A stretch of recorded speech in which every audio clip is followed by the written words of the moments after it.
Okay, so hello everyone. During this session today, what we're going to do is talk about your journey into retirement. So what we're looking at really is, do you have a plan in place, or at the minute, is it just a series of disorganized events? And that will become clear what I mean by that as we go through the session. Okay, so we're going to pull on a few different areas, but there's a couple of things maybe to think about. We're calling it an itinerary because an itinerary really is a planned route or journey. So the question is, have we got that plan in place? Have we thought about how we're going to do this and what we're going to do? And it's really important that we have a plan. And Winston Churchill said, those who plan do better than those who do not, even should they rarely stick to their plan. This is me all over. I'll make a plan, and quite often I'll change the plan, but I had a plan to start with and it gives me something to work with. And we have to, when we look at our retirement planning, really think about this. Quite often, what I'll see is in the Facebook group and in talking to people with individual support, is I will see things such as, I'm going to retire in 2 months. I don't know what my options are. And in my head, I'm like, what are you doing? Um, because I know there is this instinct to want to retire as soon as possible and run out the door and things like that. But it's definitely a walk, don't run thing. And it's something that you need to plan for massively for a lot of different reasons. And what we're going to focus on today is the financial planning that you need to be putting in. Nobody should be trying to retire in the space of 2 months, forgetting about the pension scheme lead-in times or anything like that. You can't have looked at this properly if you're just now saying, what do I do? I'm going to go in 2 months. It's really important. Your pension is your first or second biggest asset behind your house, and I'm going to show you how big that is as we go through. And it is a significant financial decision or series of decisions that we need to make sure we're properly investing the time into. Okay, it's a really sad state of affairs that they still don't teach this stuff at school, because it's actually so important. All sorts of financial education is important, and as far as I know, they still don't really teach any of it. But this type of stuff really is. So I'm really pleased that you all come today, because that means obviously that we're going to try and find out a little bit more to help us with our plan. And you might find that you're all in different places on this already. Some of you might have a plan. Some of you might not even know where to start. Some of you might come on today and rip up the plan and start again. And it doesn't matter. You've all got a different set of circumstances. So there's no right or wrong plan. But the wrong, if you like, is failing to have a plan in the first place. It probably won't surprise you to know I am 44. Well, that might surprise you. I'm 44. My husband is 43, and we have a plan. Now, the reality is, between now and the next 20 years, things in our lives are going to change. And so that plan is going to have to change. But we have a plan, and that's what we're steering towards. And that's really important. Because I do not want to be working to my state pension age, which, ladies and gentlemen, is 68 currently. No, thank you. So what we're going to look at today, we are going to look at inspiration. This will all become clear. We are also going to look at, how much do I need? This is quite important. How much do I have? What can I do to bridge the gap, if there is indeed a gap?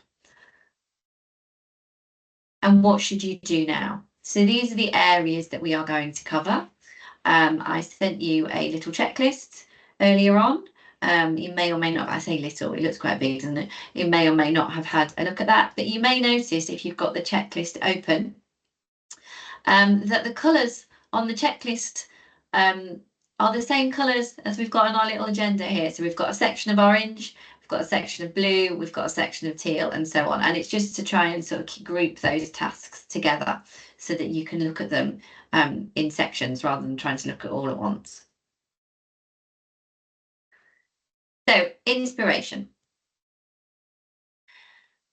So as I said at the start, where we have decided to run this session is because I have became aware of lots of people making quite a few comments across the Facebook group. Now, those comments might be things such as general questions, which always alarm me a little bit that people should probably know things that they don't. And again, that's why we provide the support that we do. But also this sentence here that you can see on this slide, I don't think I'll ever retire. And there was a few weeks where I kept seeing this coming up. I will never be able to retire. I can never afford to retire. And that filled me with a lot of concern because, I mean, it might be true, but I suspect in most cases, actually, it probably isn't. It's just that we don't know enough or understand enough to be able to make those decisions. So this is like some of the feedback that we've had on the page, but then equally, we've had feedback like this, and there's been loads of these this week because it's the first of the month. There's been lots of people wanted to go on the first. That's what we tend to do. Loads of these types of comments this week. So woke up this morning, lump sums in the bank. There was a time I never thought I'd be able to retire. So glad I took the time and effort to plan it all out. Look at that.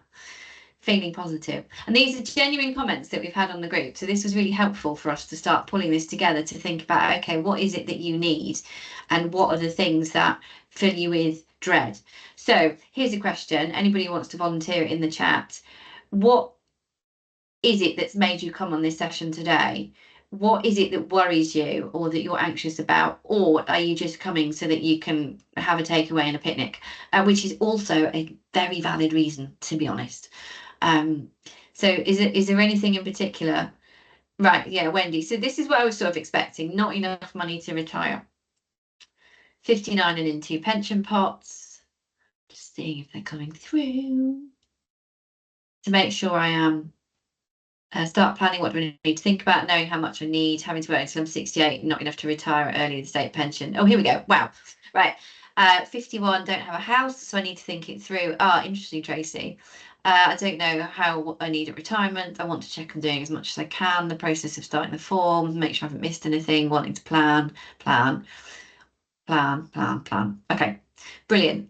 This is really good. So some of these things we're definitely going to cover today. Some of them you might benefit from coming on some of the other sessions, because as I said, this isn't going to cover all of the NHS pensions retirement planning world, but it is going to cover some stuff. But I'm happy to take questions as well.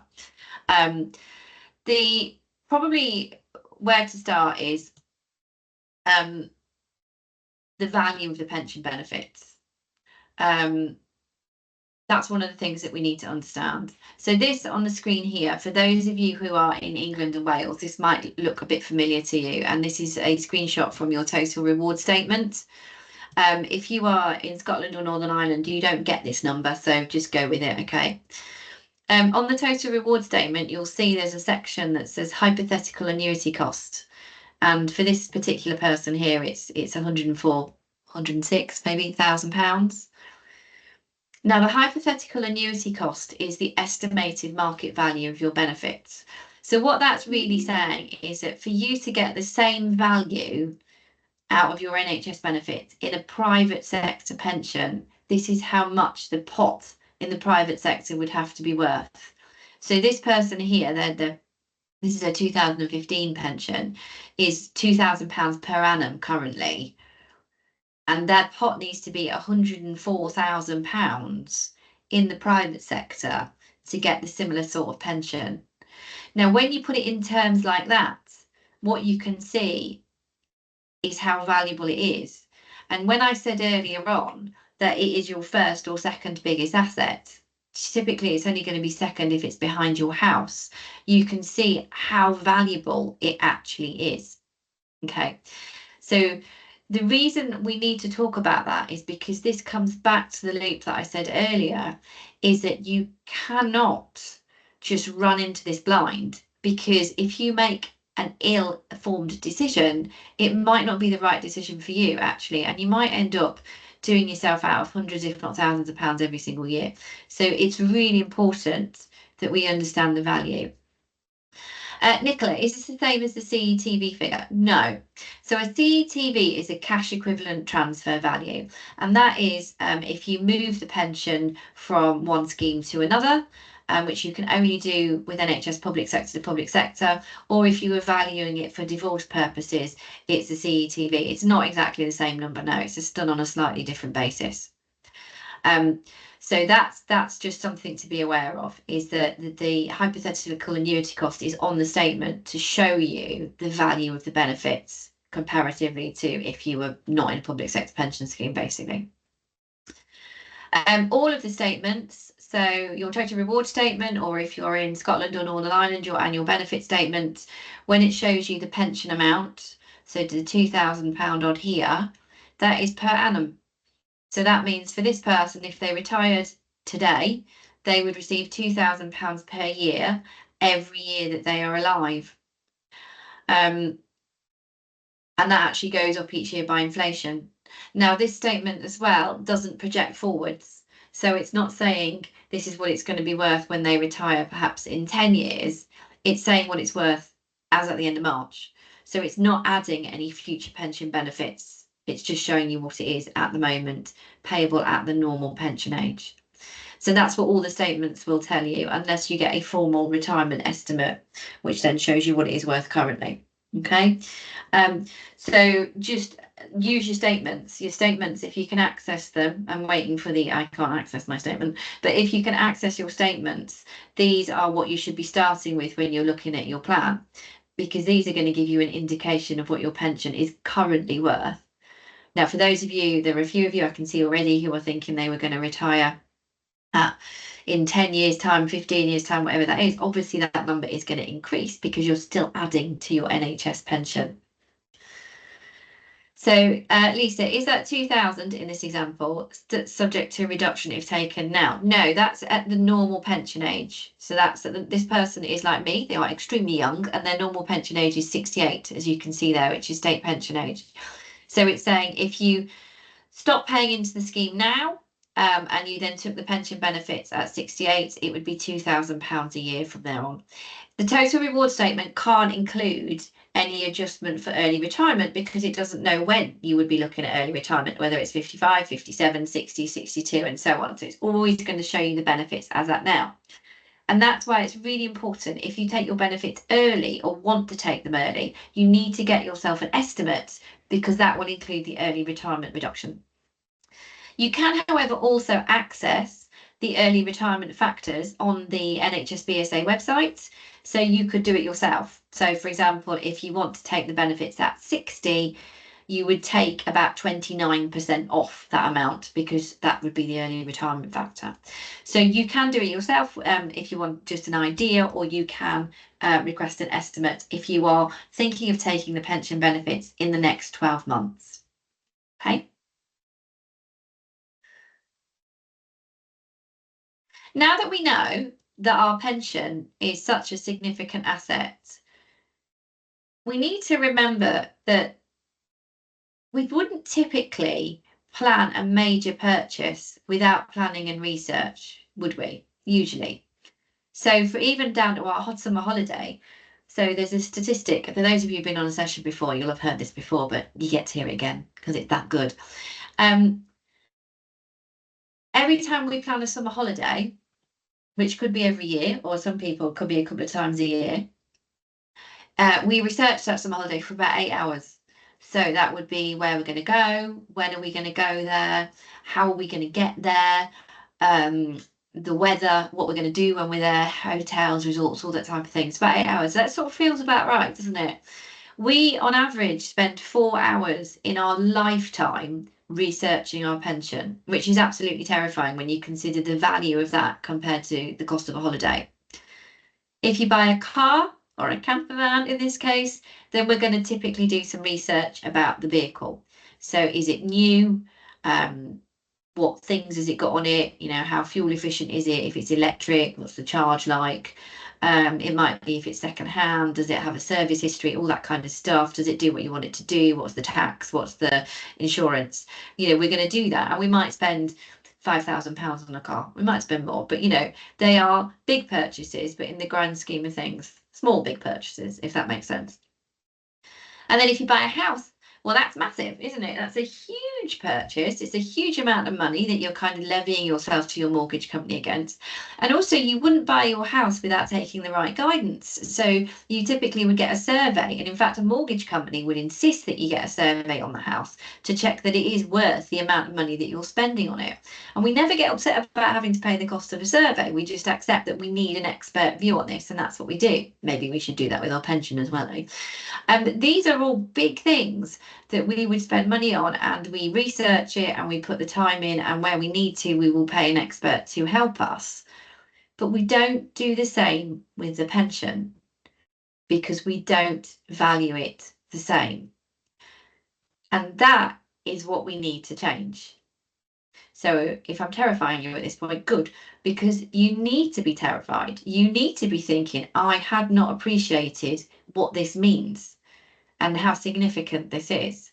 And it's really, really important. So this is why we need to plan, because of the value on this. Jane says, is the early retirement calculator on the website correct? Hello, Jane. Could you please be a little bit more specific? Which early retirement calculator on which website? So is it Scotland or England? Is it the partial retirement one? Which one are we looking at?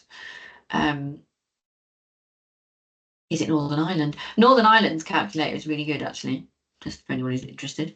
So the calculators can be quite good and they can be quite accurate, but there is usually somewhere, there we go, I thought you might say that one. There is usually somewhere a very big list of exemptions of who it does not work correctly for.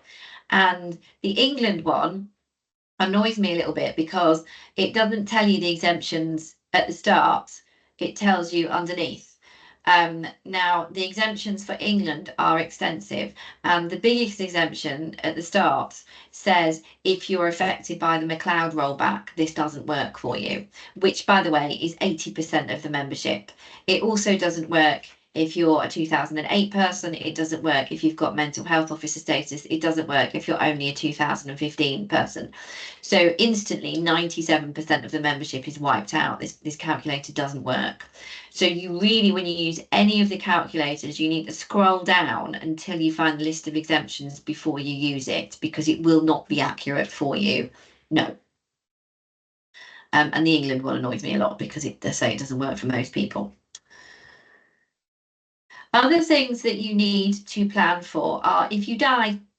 So I thought we'd just kick off with all the fun stuff. How many of you have got a will?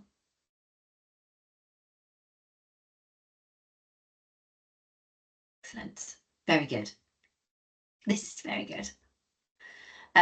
It's not a test, by the way, so if you haven't, don't worry about it. But if you haven't, do look into it. If it's out of date, then look at updating it. The will is really important, and it focuses your mind. So when you've got to sit down and write that, it will focus your mind about what your priorities are, what you're trying to do with your life. How long do you think you're going to live for? These things are actually really key, because when you start going down a process like making a will, it kind of reinforces some of the other things to you, what's important to you, what isn't important to you, what you want to leave behind, what you don't want to leave behind. A lot of people do focus on wanting to leave money behind for grown-up kids, and I'm all for that. I will probably do the same. But your whole retirement plan shouldn't be about leaving them a financial legacy. It should be about you having the retirement that you want. Okay, so we need to think about all of those things as well. But definitely do a will. If you haven't got one, if you're a member of a union, you can usually get a basic will for free. A lot of charities will do them for free if you leave a small donation to the charity in the will as well. And there are some advisors out there who will provide free wills, free basic wills for NHS employees. So definitely do look at that. It's really, really important. And obviously make sure you keep it up to date as well, because things can and do change. So what do we know? We know it's hugely valuable. We know it's paid for as long as we live for, which is what makes it hugely valuable. We know that we need to focus because we need to treat it like a big purchase, because that's effectively what it is. And actually on that point, so you'll all see How many of you look at your payslip and look at the contributions coming off your payslip? Excellent work. Very good. How many of you look at those contributions and think, oh, that's quite a lot?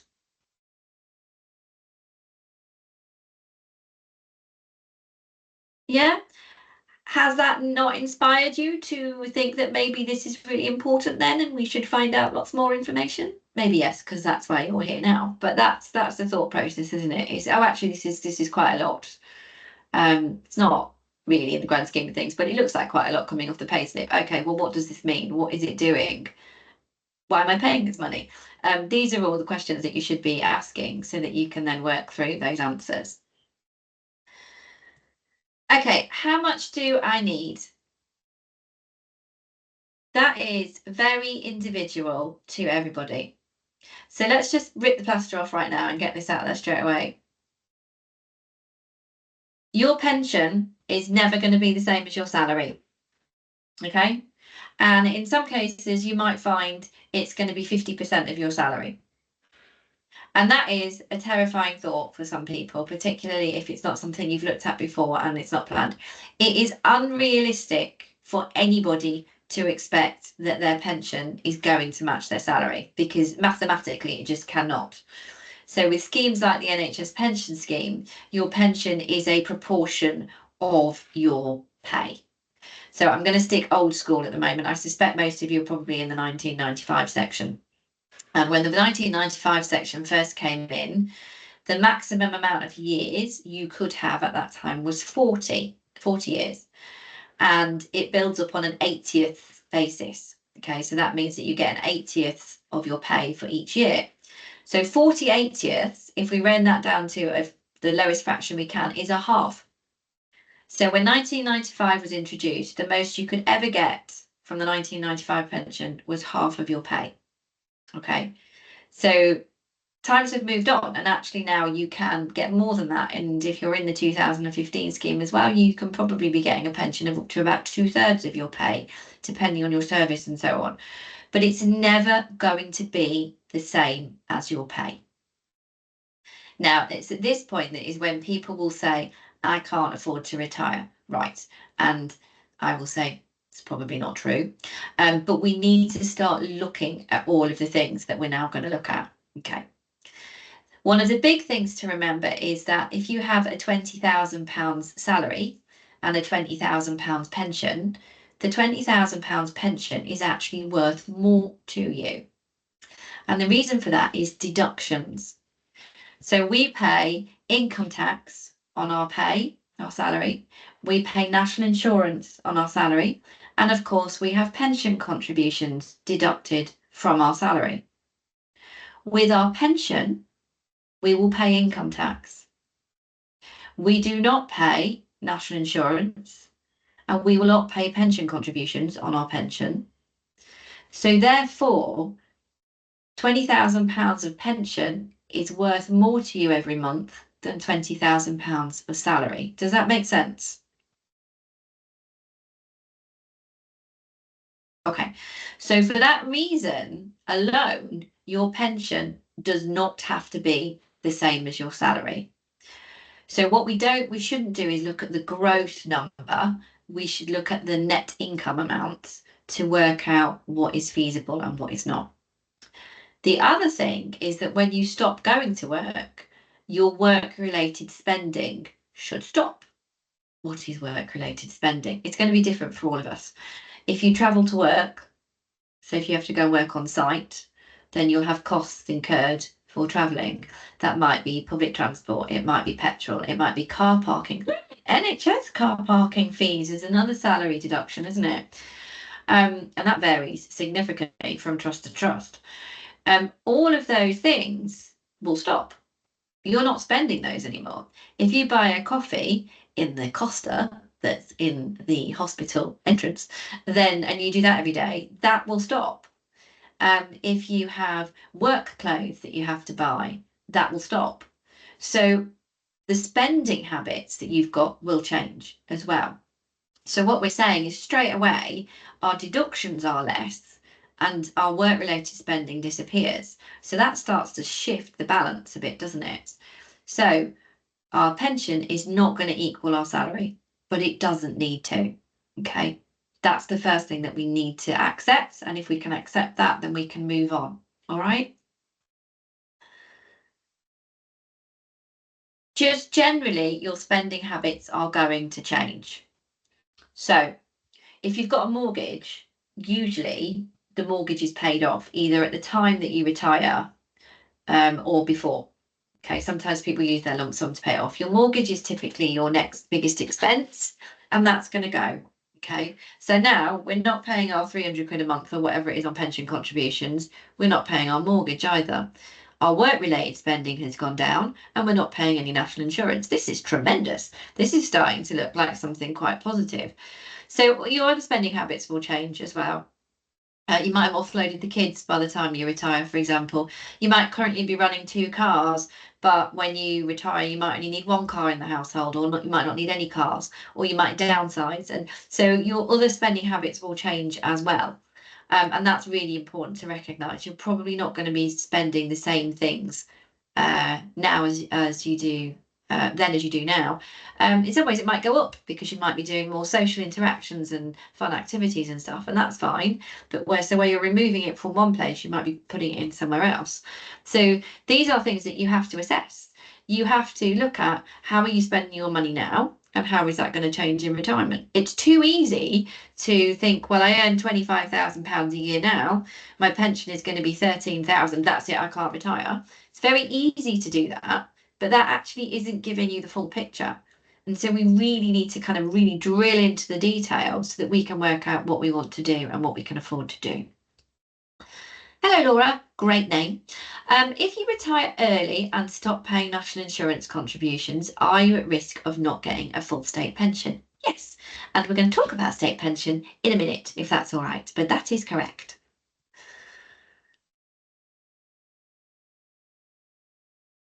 So what you need to do is I quite often will use the phrase know your number.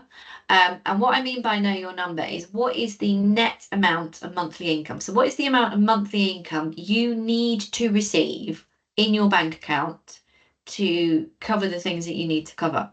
Because until you know that, you can't possibly make any decisions. So Laura might be thinking, well, I'm going to retire at 60. But what if Laura gets to 60 and goes, dagnammit, I cannot. Dreams shattered, no camper van, whatever that is, because we didn't look at it. Or if she'd looked at it earlier, Laura might go, oh, I can retire at 58. This is amazing. So you see, there are different things and options that might become available to you. And one of the things we're going to talk about in a moment is NHS Pensions has lots of flexibility about retiring and continuing to work, or accessing the pension and continuing to work. So there's a whole range of different flexible options that you have as well. But until you know what is feasible, you can't really make those decisions. So you definitely need to look at accepting pension is less than pay, and that's okay. What are we spending our money on now, and how will that change in retirement? And also then that will drive us into what do we need to look at for know your number. Okay, we've all probably got a subscription running that we've forgotten about. Well, we can get rid of that. So doing budgets is always really good anyway, and looking at your spending periodically, because sometimes you spend money and you don't realise it. Particularly now we've got contactless spending on the go, where you just tap, tap, tap, tap. I paid some more, and you're not physically handing over any money. It doesn't really feel like you're spending money, does it? Until you probably sort of do some analysis of where it's going. And so all these things are good things to do to try and drill some discipline into yourself. And I'm saying discipline, but not in a negative way. So it's not about, oh, I can't do anything in retirement because I haven't got any money. The idea is that you have these disciplines in place so that you can then do the things that you want to do, because you've got control of it and you know what's what and how much this is costing and where that is coming from. And if I just stop buying a coffee a week, it means that I can go and do this social activity with some friends that I want to do, or whatever that is. But it's just making sure that we understand where it's going and how it's going. So does anybody at this stage, just out of interest, know your number? So has anybody done this analysis already and said, right, I know what my net monthly needs to be? And again, I don't mean just comparing salary to pension. I mean really sort of drilling into actually what that means. Excellent. Well done. Why are you here? This is very good.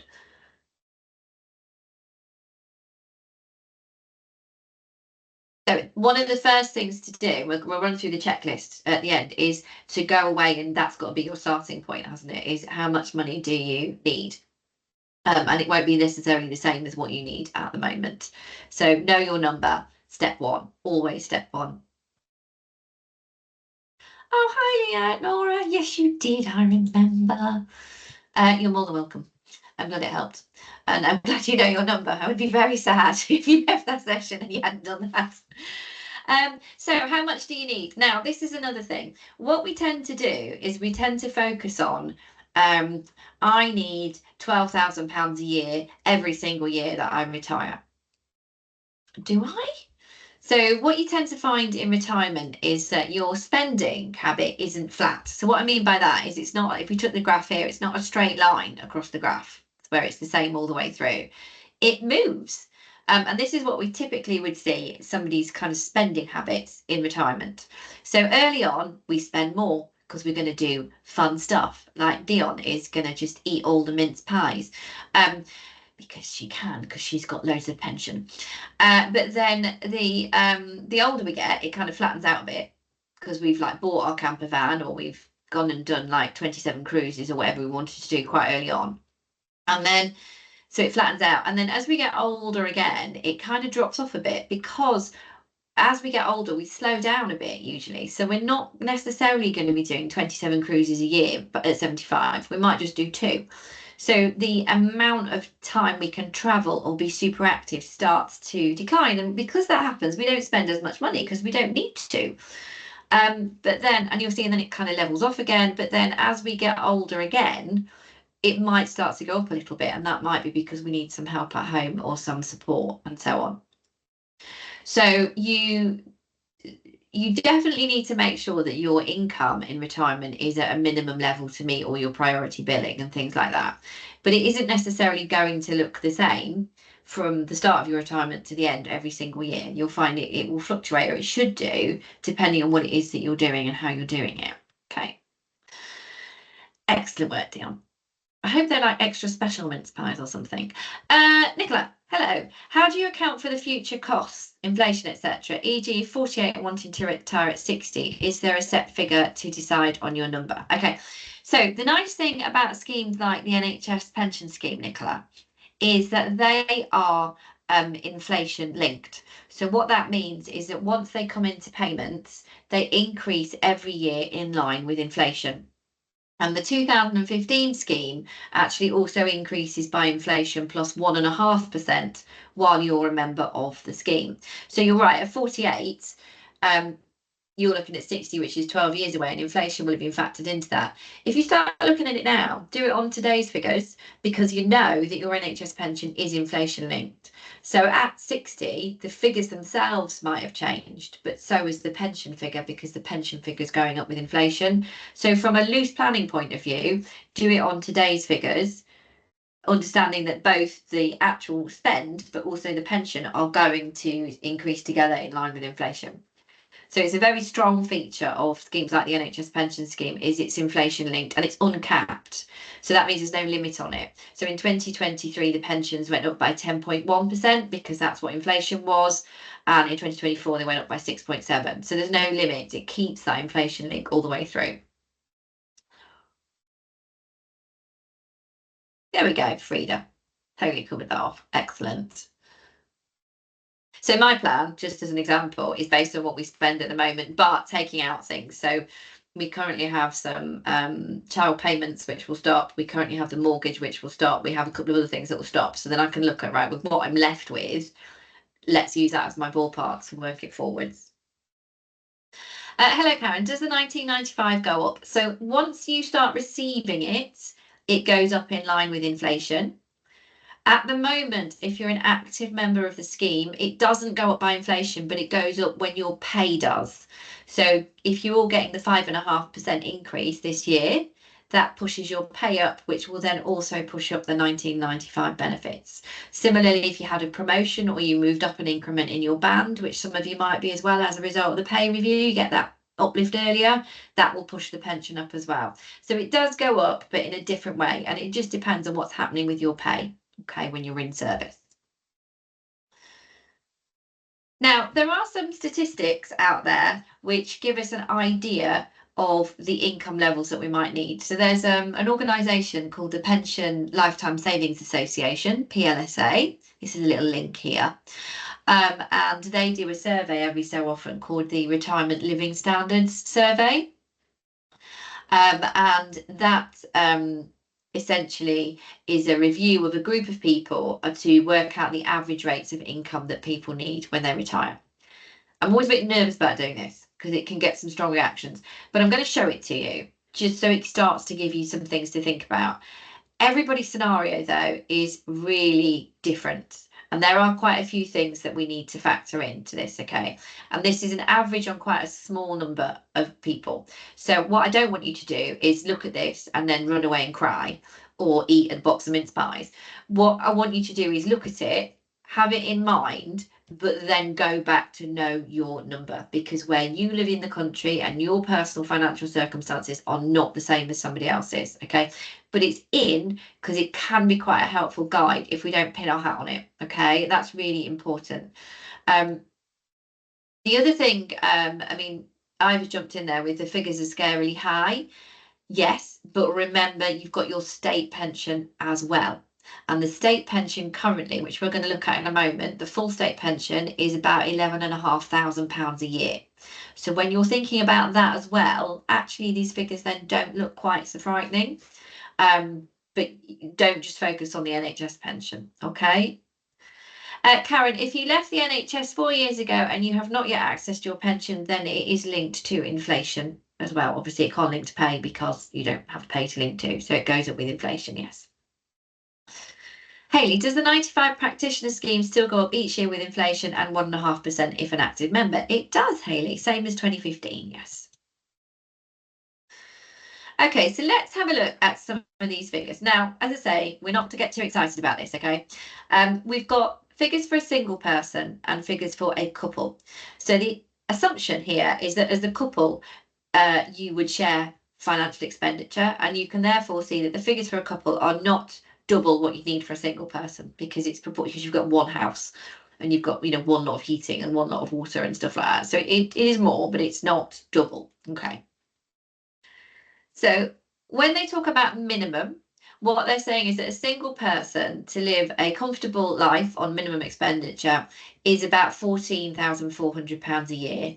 And for a couple, it's about 22,000. Now, let's just stop a second. State pension, if you get the full amount, is currently £11,500 a year. So if there's two of you, you've already hit that number just with the state pension. If you're on your own, you're a little bit under. But hopefully your NHS pension, I would imagine, would be more than £3,000 a year. Okay, so this is all pension income. Now, for this type of level, you would be able to do some DIY in your house, probably one room a year. To be honest, that's quite enough, isn't it? Who's doing the whole house? Might not have a car. Weekly food shopping amounts. Do a holiday in the UK, around about £500 a year on clothing and footwear and things like that. And you might spend 20 quid or so on birthday presents for people. I mean, what you could do is not buy people birthday presents and then have more money for holidays. So you could, you know, do that as well. So just a case of looking at what that is, okay?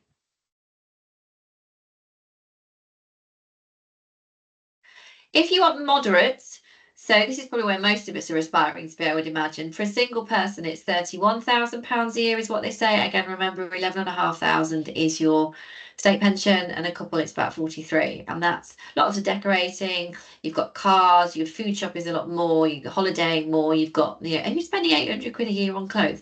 And then birthday presents have gone up again. Stop buying presents. So this is just to give you an idea, and then comfortable is obviously more again. So you just need to look at your own personal circumstances, but don't forget other sources of income. And we're going to talk about what some of those are as well in a moment, okay?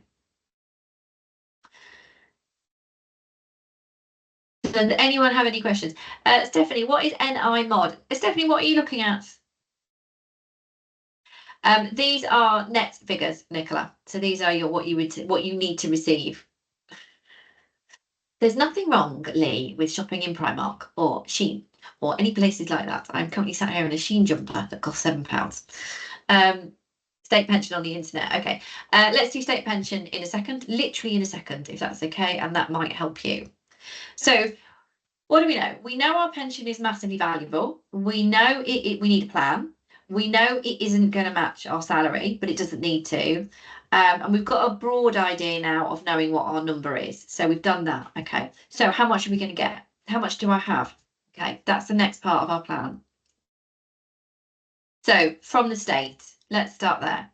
So let's talk about the state pension. Okay, so the state pension is payable in addition to your NHS pension. The two things are separate in that sense. Okay, and your state pension is payable from your state pension age.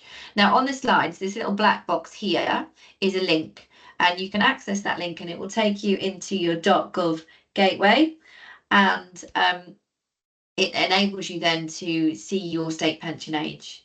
So at the moment, it is, I'm going to come back to your comment in a minute, Joe. At the moment, it is 67 for most people, or 68.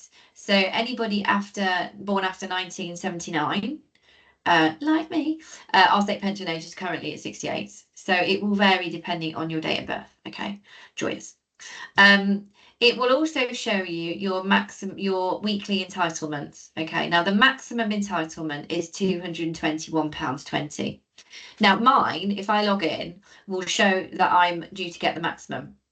Okay, now at the moment I wouldn't get the maximum because I haven't worked enough, but it assumes that I'm going to carry on paying national insurance until my state pension age. So what it's saying then is, well, by then you'll have more than enough, and I will, because I will have been paying it for 56 years. So it's going to show you the maximum, but it assumes that you're going to carry on paying national insurance to your state pension age. Now, if you go into this, actually, you can go into the detail and you'll be able to see at which point you reach the maximum. So that links back to the question that we had earlier of if you retire early and stop paying national insurance, can that affect your state pension? And the answer is it can do if you haven't already paid enough. So you might need to, again, consider that when you're looking at your planning as well. Now, how it knows whether you paid enough is it looks at your national insurance record. So it looks at your national insurance credits, and you need the equivalent of 35 years of full credits to get the full state pension. Okay, so that's fine. And for me, that's quite straightforward. But there are reasons why somebody might not have a full history of national insurance credits. And it could be for things such as working overseas for a period of time. You don't typically pay UK national insurance when you're overseas. It can be perhaps you just didn't work for a period of time. So the typical scenario that we saw quite often was staying at home to have families. So if you claimed the child benefit, that would give you an NI credit, so that would be fine. But if you didn't, then you might have gaps there. Also, something called contracting out. So if you were a member of a scheme like the NHS Pension Scheme, before 2016, then that means that you were contracted out. And what that means is up to 2016, you paid a lower rate of national insurance contribution. You paid what we call category D instead of category A. So that means that your national insurance credits building up to 2016 were not quite a full year. So a year of national insurance didn't equal a full year. It was a bit less. It was proportionate. So for that reason, it's possible that for being a member of a scheme like the NHS Pension Scheme before 2016, you might have been paying national insurance for 35 years, but it doesn't give you the full credits. It gives you a bit less. So again, that is something that you might need to check. Karen, if you have full contributions are now retired, do you still pay national insurance contributions? So you stop paying national insurance contributions once you stop working, because we don't pay it on pension, or if you're still working once you reach state pension age. They will continue to deduct national insurance contributions from you, even if you've got a full history, because national insurance isn't just for the state pension, it pays for lots of other things as well. But for example, I would reach my 35 years when I'm 51. But it doesn't stop. It carries on so long as I'm continuing to earn a salary and so on. So yes, because you have to pay national insurance up to your state pension age if you're continuing to work. But if you've stopped working and you don't earn a salary, you don't pay national insurance on the pension. Okay. So yeah, so just bear that in mind. If you stop work early, so if Karen wants to stop work at 55, for example, that is 12 years where she's not going to be paying national insurance. So at that point, has she got enough national insurance history already to get the full state pension or not? If not, that might be fine. Just factor that into your maths, get your forecast so you've got an idea. You can, once the tax year has passed, buy yourself the missing years if you want to. And it costs about £800 to buy yourself a missing year. And that gives you an extra 300 odd pounds per annum on your state pension. So you only need to receive your state pension for 3 years to have effectively got that money back. So it's quite a good rate of return, and a lot of people do it, but there are options there for you. But you just need to, again, when you do your planning, be aware of, if you're stopping early, have you got enough state pension contributions in to get the full amount? And if not, is that okay? The other thing to say about the state pension is it's a social security benefit. It isn't an entitlement. This is slightly controversial. I'm not trying to be controversial, I'm just being factual.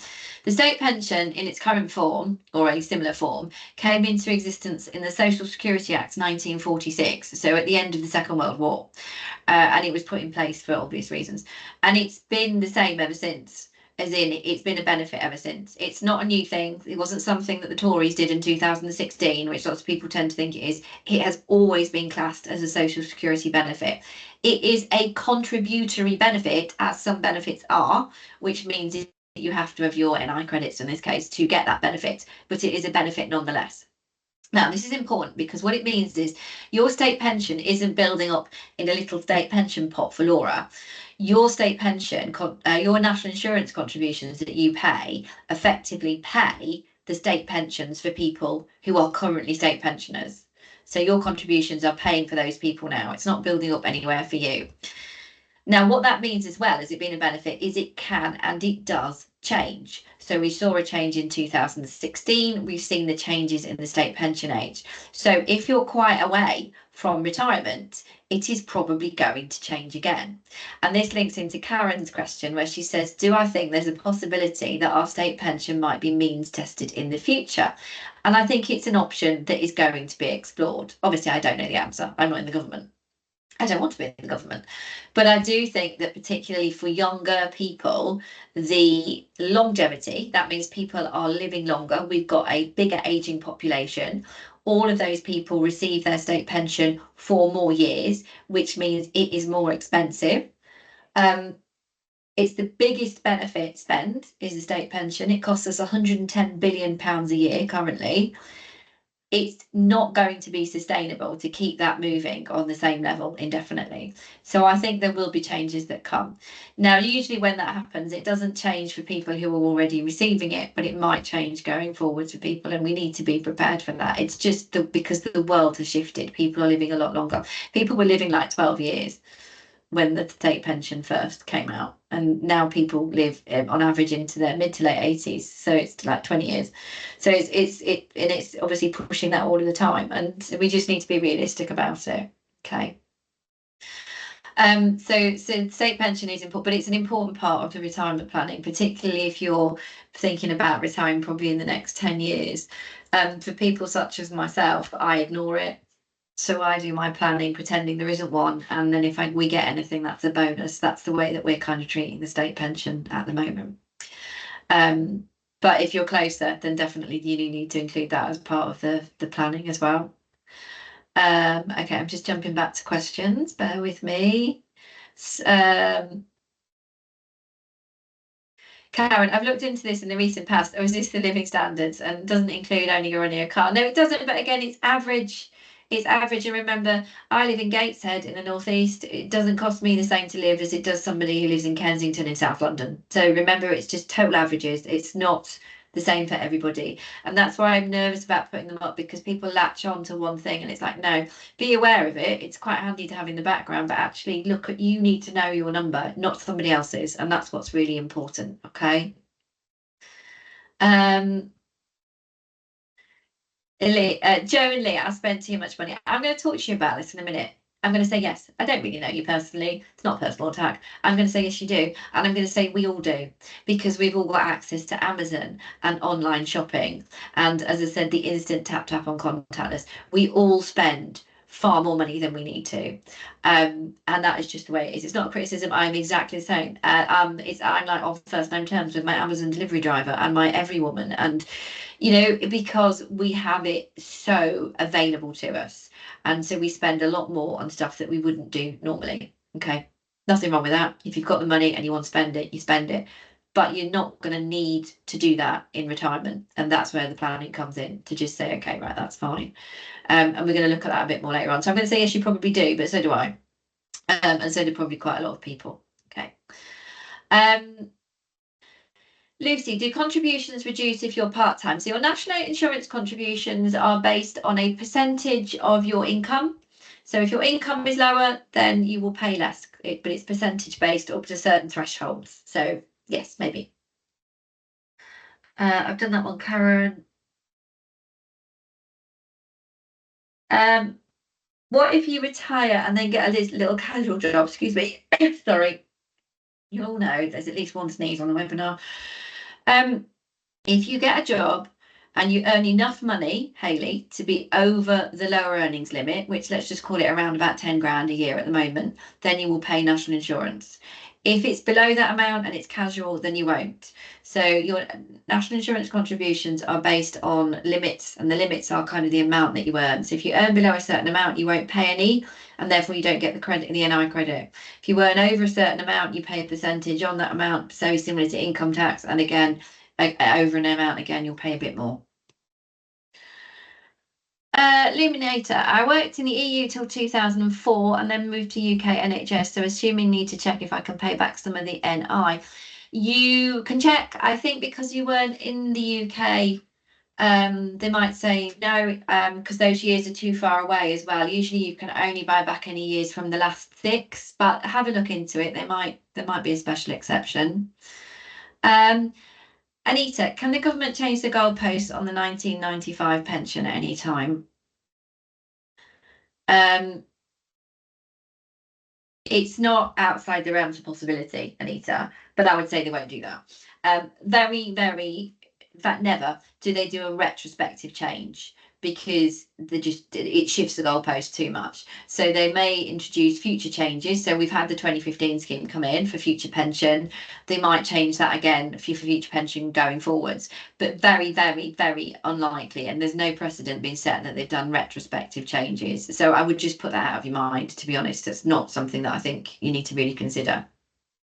Karen, it's outrageous. I work full time all of my working life. I know, but it's the same for everybody, Karen. And like I said, I will have paid national insurance for 51 years, no, 52 years by the time I reach state pension age. The younger generations actually will pay it longer. But the system is what the system is. And as I've said, it doesn't just pay for state pension. Your national insurance also, some of it goes to the NHS, some of it pays for some of the other benefits as well that are in place. So it is what it is, and we're just going to have to take it. Okay. James, if you quit your NHS role completely at say 53 and defer taking the 95 pension till 60, will they be in touch? I'm coming back to that, James, because I'm not talking about that at the moment. I'm on state pension. Sharon, if you've worked part-time and paid NI, will you still get the full state pension being in the NHS for 42 years? So long as, Sharon, what I said earlier was, so long as you've earned over the lower earnings limits for national insurance in that time, you will have paid national insurance, and that will have therefore given you your national insurance credits. Okay. Bruce Springsteen concerts. Oh, Lee. So Nigel, who is actually in our team, and he's leaving us tomorrow. It's really sad. He's retiring. Massive Bruce Springsteen fan. So we bought him some Ticketmaster vouchers for his retirement present. And at the same time, Bruce has announced his next tour, hasn't he? So that's very exciting for Nigel. So yes, very good. Right. Any more questions on the state pension or Bruce Springsteen? Okay. Right. So state pension, factor it in or don't, depends on your circumstances. Just be aware of that. Right. So how much do I have from the workplace? So this is your NHS pension predominantly. Now, if you've not only ever worked for the NHS, you might have pensions elsewhere through other employers. Somebody mentioned the local gov earlier. It might also be that you've got a private sector pension and so on. This is what you need to love. And you need to get to know this inside out, back to front, upside down, because this is where your main financial income is coming from. And you need to understand this to make the best decisions. Okay.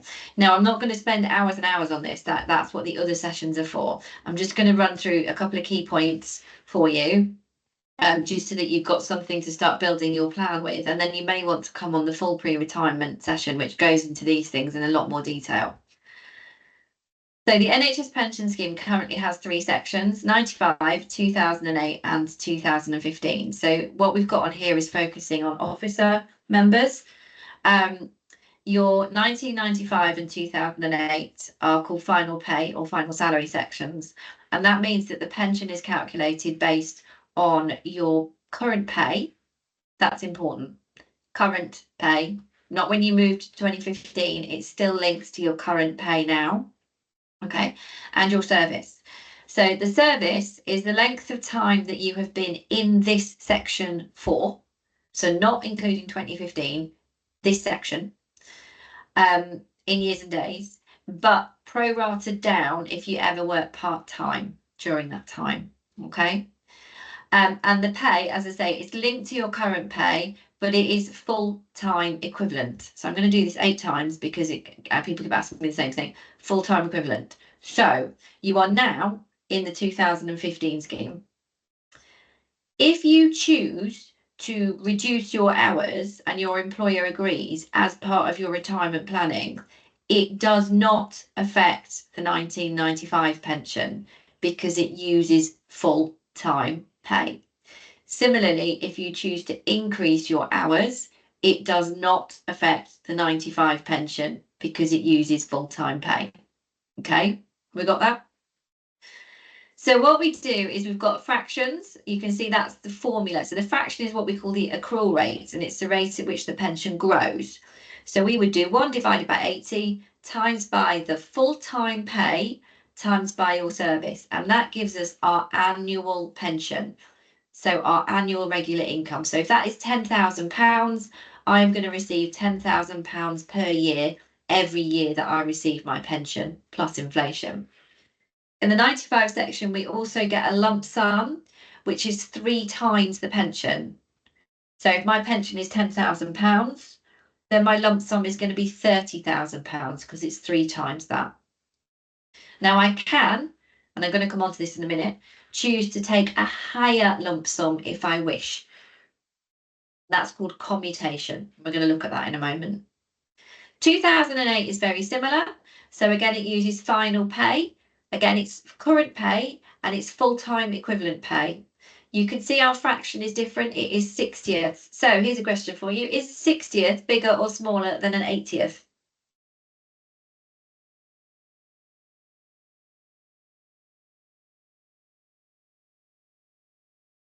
Smaller. Bigger, bigger, bigger, bigger. Okay, there you go. Fractions are weird. Yeah, it's all right, don't worry. Fractions are weird. So, and this isn't a test on anyone. Imagine you've got a cake. Actually, imagine you've got 2 cakes and they're the same size. Okay, and you cut 1 cake into 80 slices. 1 slice is an 80th. And if you've got the same cake and you cut it into 60 slices, 1 slice is a 60th. So the 60th slice is going to be bigger than the 80th, isn't it? Because it's less slices. So a 60th is bigger than an 80th. Okay, that's how the fractions work. And this is really important when we look at 2015 in a minute. So it's bigger. There you go. Just think cake. If you can't explain it with cake, then I just don't think it's worth bothering, to be honest. But okay, think of cake and what we're cutting the cake into. So again, so it's 1 divided by 60 times by our full-time pay times by our pensionable service, which again is the length of time in the section reduced for any part-time working. Now, 2008 doesn't have a lump sum automatically like 1995 does, but you can swap pension for lump sum at retirement called commutation. We're coming back to that. And then we've got 2015. Okay, this is my favourite thing ever. Is the 2015 scheme better, worse, or about the same as the 1995 section, for example?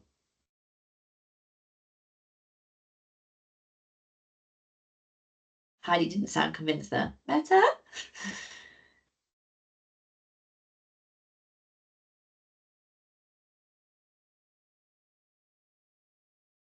Okay,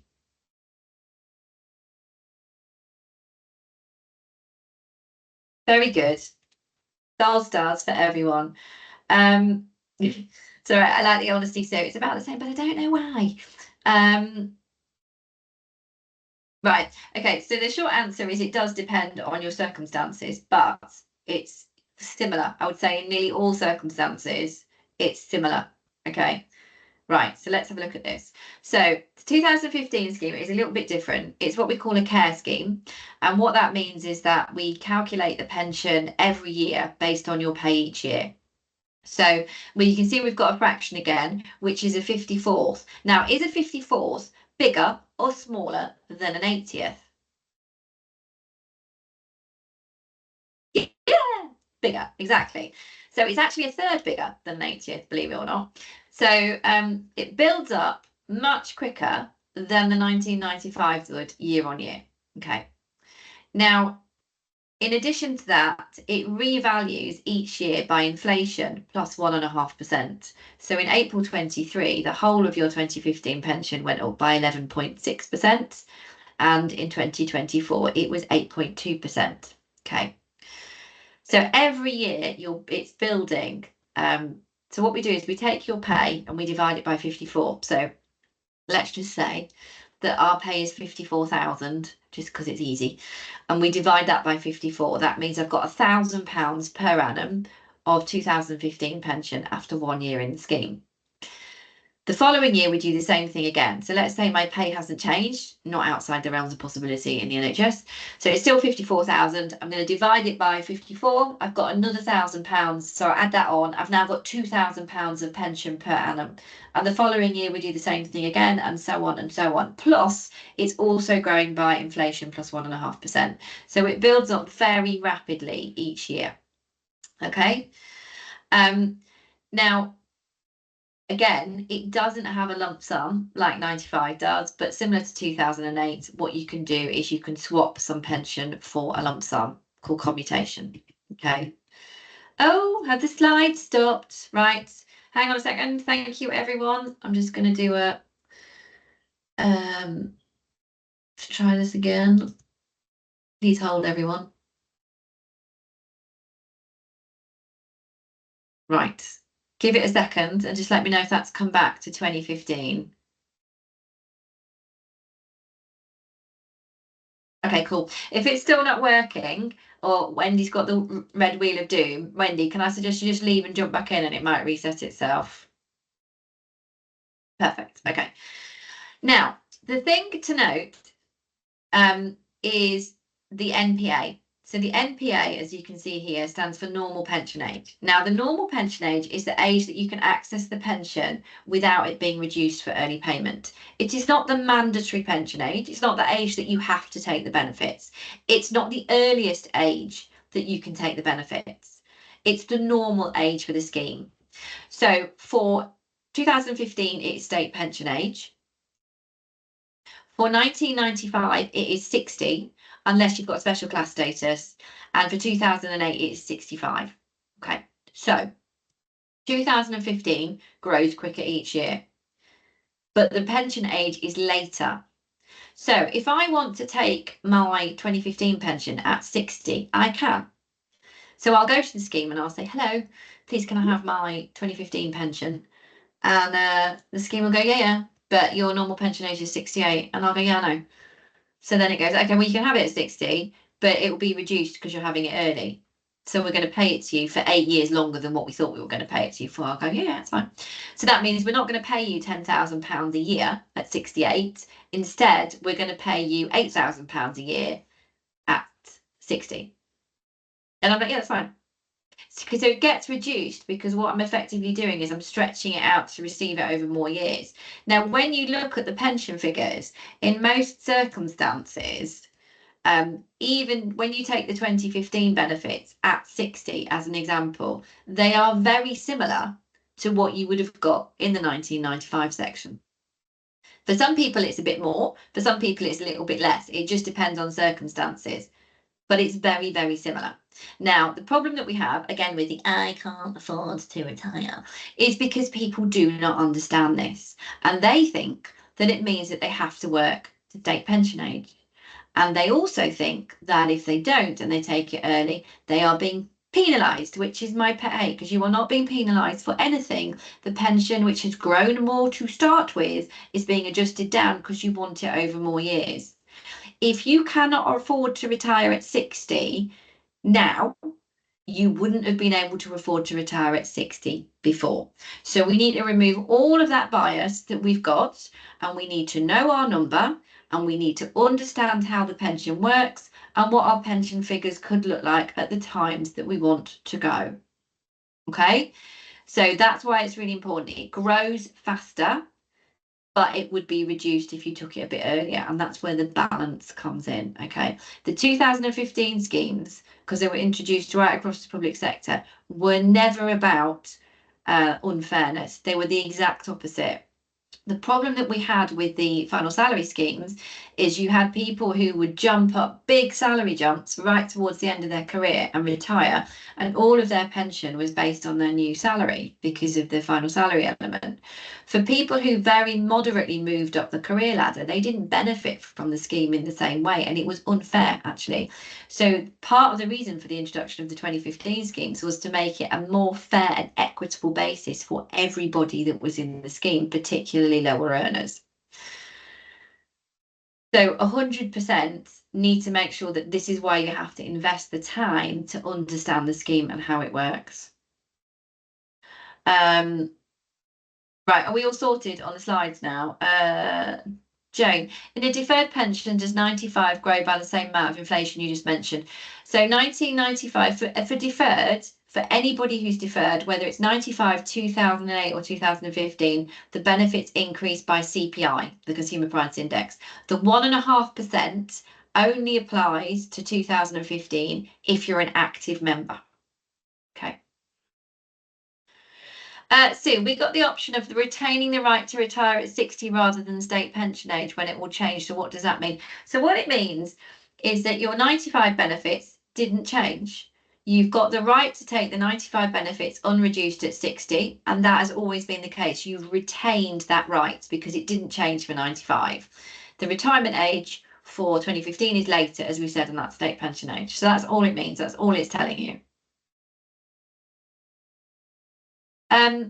Does CPI and the 1.5% get compounded each year of pension? Yeah, it does. It's a compound interest calc. It's massively valuable, hugely valuable, because it's adding interest on top of the interest, so it's just really good. Right, slide 25. So if you need to move the slides yourself, then do, and we're now on slide 25. When you are looking at your planning, then you need to know how much your pension is going to be worth. So your total reward statement, as we've said, shows you the current value now. It's a good indication. It gives you an idea of where you are.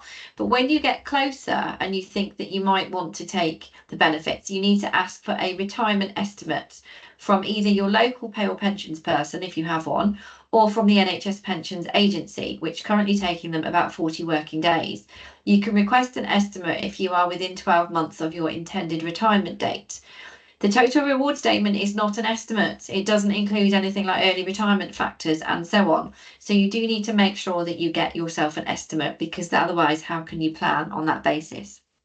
At the moment, as we said before, the online calculators are not very good. I'm hoping that's going to change soon for you, but at the moment they're not great. But you can, for example, use your total reward statement and a little bit of maths. You can look at the early retirement factors and you can work out what you think your pay might be in the future. So you can have a go just to give yourself an idea, because at the minute, to build a plan, particularly when you're a few years away, it's just to give yourself an idea. So that's all that you need to do, is just keep working forward on that basis. James, thank you for reposting your question. If you quit your NHS role completely at 53 and defer taking the 95 pension till 60, will there be any deductions? No. So any deductions or reductions are because you want to receive the pension or have the pension paid to you for more years. So if you're not taking the pension till 60, that's the normal pension age. There are no reductions. But if you wanted to take the pension at 58, that's 2 years early, and so it would be reduced to take account of those extra years. Pension advisors, they can't get an estimate for 95 if you are under 55, even though retirement is allowed. Right, Nick. So if they're being tricky about that, go directly to the NHS Business Services Authority. If you go onto their website, there's an estimate request form, and you can just go to them directly. There are limitations in what employers can do locally, and there are some estimates they can't produce. So I would just go straight to Business Services Authority to ask for an estimate. I requested an estimate to take in April 25 and was just sent a copy of the TRS. Was that your local team, Adele, or was that the pensions agency? Do you know? Beth, are SPPA issuing retirement estimates? Not really. SPPA do have a partial retirement calculator that you can use online. It's quite good, actually. If you're in England, in theory, you can use that as well, but the early retirement factors are different in Scotland to England, so it wouldn't be wholly accurate, but I mean, you can have a go. The pensions agency. Okay, go back to them again, Adele, and just say you are retiring and you need a pensions estimate, not a total reward statement, and see what they say. Hello, Lisa. With regards to forward planning, I understand that if you've already taken 95 and returned, you won't know until you actually want to retire how much it is worth. I'm confused, Lisa. Can you explain a bit more for me? Sorry. Kirstin, 2008 ABS has calendar length membership, but not for 2015. This is because each year is counted individually and added in turn the penny drops. Yes, Kirstin, high five. Can I give you a star? 1 sec. Yes, I can. Look at that. Yes, exactly that. We're not worried about service for 2015. We're worried about your pay. So if you keep going on the 2015 total reward statement, you'll find there's a table at the bottom that gives you the pay history, and that is why, because that's what we're worried about. Can you ask for an estimate even though you still have a couple of years before you're thinking of applying? You can only ask for an estimate if it's within 12 months of your pension date. Lucy, I had 5 years of another pension transferred into the NHS when I started in 1996, but can't see any evidence of it on TRS. So on the TRS, Lucy, it should tell you your reckonable membership, which is the membership that we use to calculate the pension. So if you look at that and work out how long you've been in the scheme from 1996 to 2022, adjusted for any part-time, they should add any transfer in on top of that. So if you've been in for, say, 20 years, but your service says it's 25, then it's because it's adding the transfer in. It's included in that reckonable membership. Maureen, I requested an estimate from SPPA in January and arrived last week. Only took 9 months. Hurrah! Yeah, I know. They're really struggling, the schemes. Let's talk about that later. But definitely get an estimate. Lisa, how much the McLeod judgment will change your pension? Oh, right. So going back to Lisa's question. I understand that if you've already taken 95 and returned, you won't know until you actually want to retire how much it is worth. Right, so at the moment, with the McLeod ruling, any retirements since October last year are being paid with the service up to 2022 in your old scheme, whether that's 95 or 2008.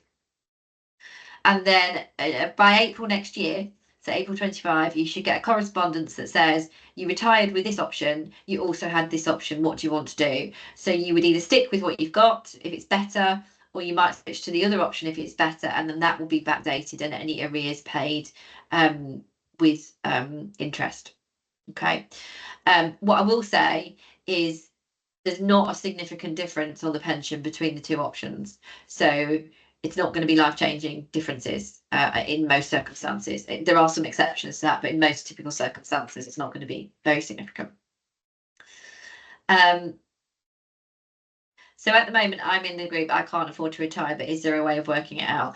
Right, Lisa, email me afterwards because I really can't do this here, but I need to drill into what you want, what you're asking for. I don't know, don't tell me now, but I don't know when you specifically retired, what benefits were paid to you at retirement, what it is that you're trying to work out, age, all that kind of stuff. I don't know. And so I can't tell you what you need to do because I don't have that information. But what I will say is, as I say, it's you're either going to stick with what you've got because it's better than the other option, or if the other option is better, it's going to be tiny. It's not going to be significant for all the reasons that we talked about earlier. Right, Karen, again, similar. It's Karen's question. Is it better to take McLeod's judgment and have it all in 95 other than 95 in 2015? Well, you can't have it all in 95. It's anything up to 2022. So maybe in your case, because you're deferred. I don't know. Because I don't know your service history, I don't know your pay history, I don't know when you left the scheme, I don't know the age that you want to take the benefits, I don't know, and you don't know. The only way you know is when you get the figures to have a look at. So it's an impossible question to answer because for you, it might be it's better in 95. For somebody else, it might be better in 2015. It's very circumstance specific, and we just don't know. If you have two contracts, how do they calculate your pensionable pay? Hi, Paul. It's called a composite pay calc. So what they do is they take a proportion of each, basically, and proportion it up to calculate your pay.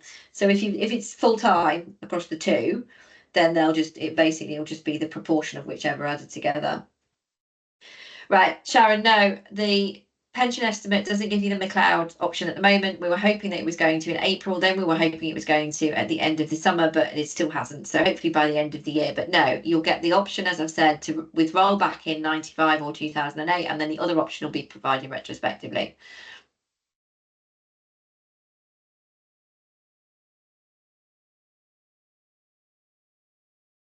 Kirsten, does that mean if you are LTFT in the 2008 section, does that mean it would be better to put LTFT as? I don't know. I'm going to say it again and then I'm going to get really irritated.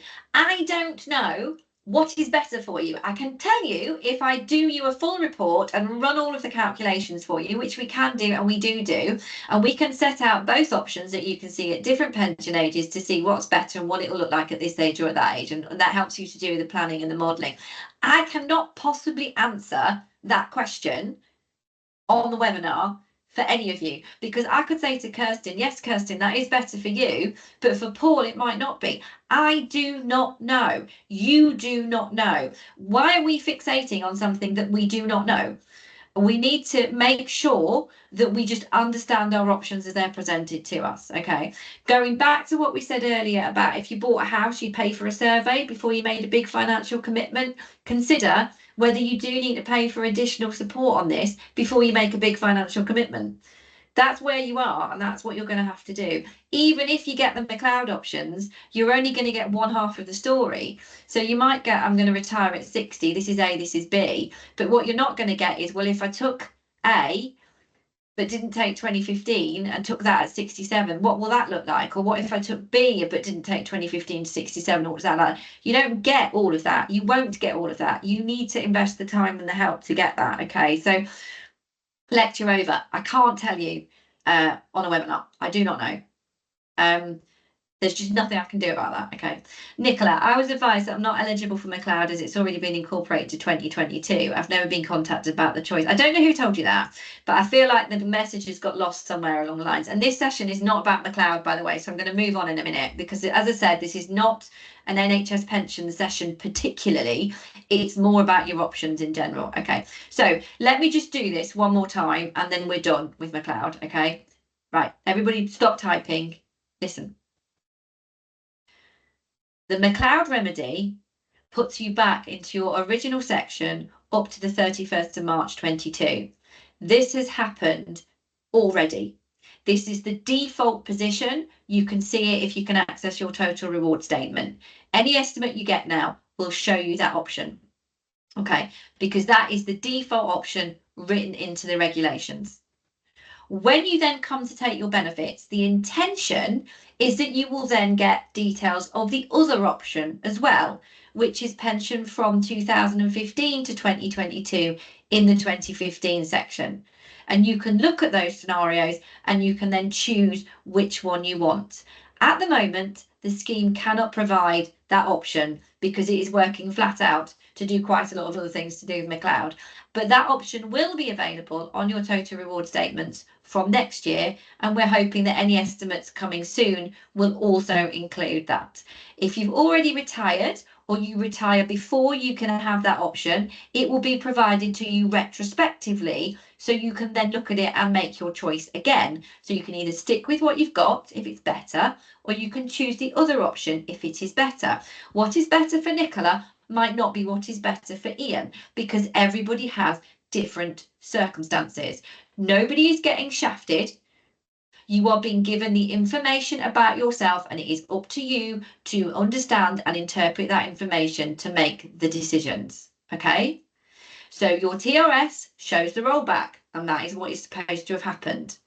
Any estimates going forwards at some point will include both options. Okay. So the rollbacks happened automatically. You didn't get a choice about that, Nicola. That's probably what that was. The rest of it is to follow.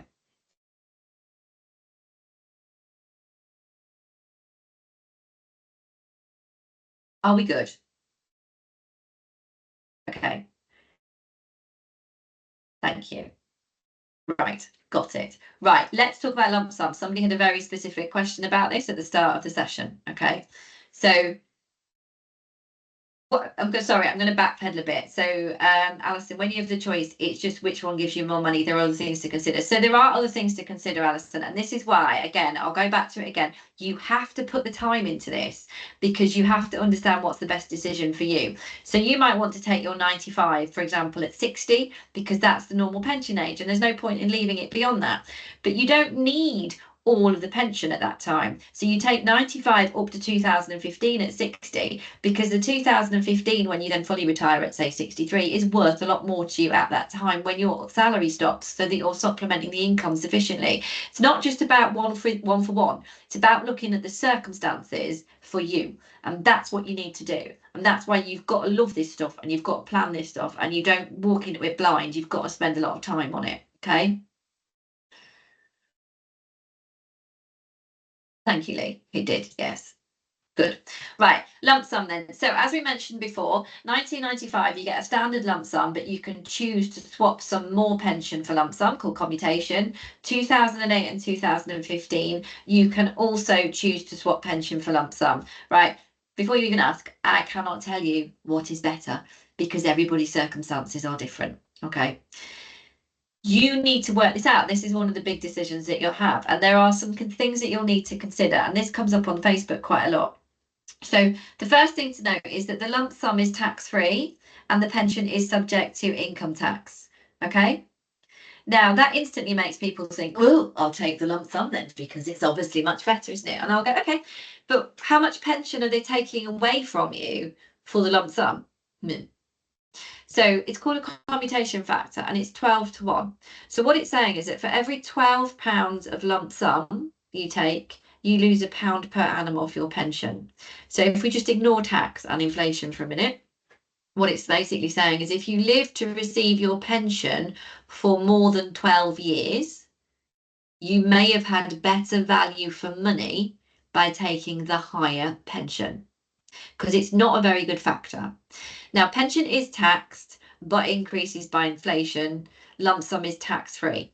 Okay, so there's a little bit more complicated than that, but typically about 15 years it takes for you to cross over. So there's a few things. The first thing is, how much do you need as a regular income?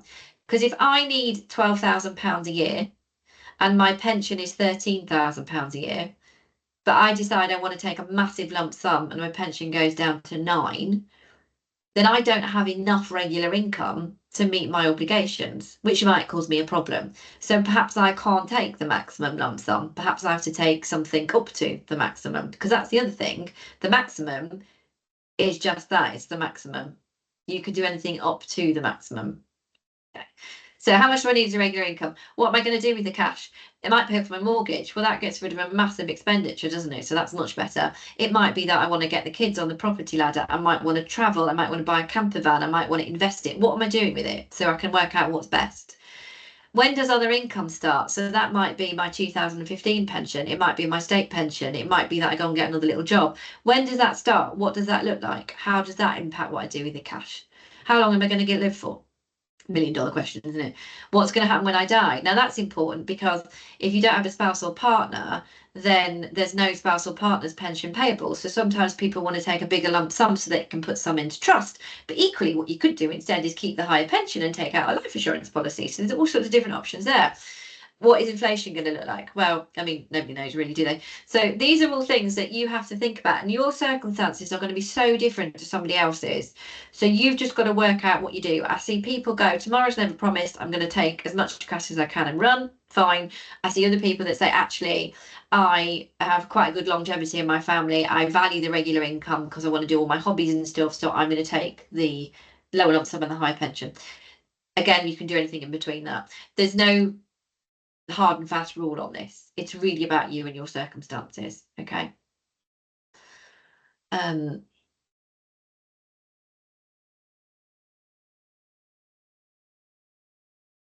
Perfect. Louise, what about the proceeds of investing lump sum? So you can invest the lump sum. Proceeds are tax free up to the limits. So if you are a depends on it's either £500 or £1,000 depending on what rate of income tax you pay. So the proceeds would also be tax free up to one of those limits. And then you would pay tax on the proceeds only. So the lump sum itself still remains tax free. You can take some of the lump sum and put it into an ISA. You've got a limit of £20,000 a year that you can put into an ISA, but if you put it into an ISA, then any interest returns are also tax-free because an ISA kind of protects you. It's like a tax-free wrapper, so it kind of protects you. So there are different options there that you can look at as well. And then just a reminder as well that one of the nice things that you've got with a scheme like the NHS Pension Scheme is lots of flexibility. So years ago, people would retire and stop. So, they would just stop working completely. Quite often what happens now is people kind of segue into retirement, and they might work less or take a lower role or work less hours and not access the pension. As we talked about before, it doesn't really affect any pension built up.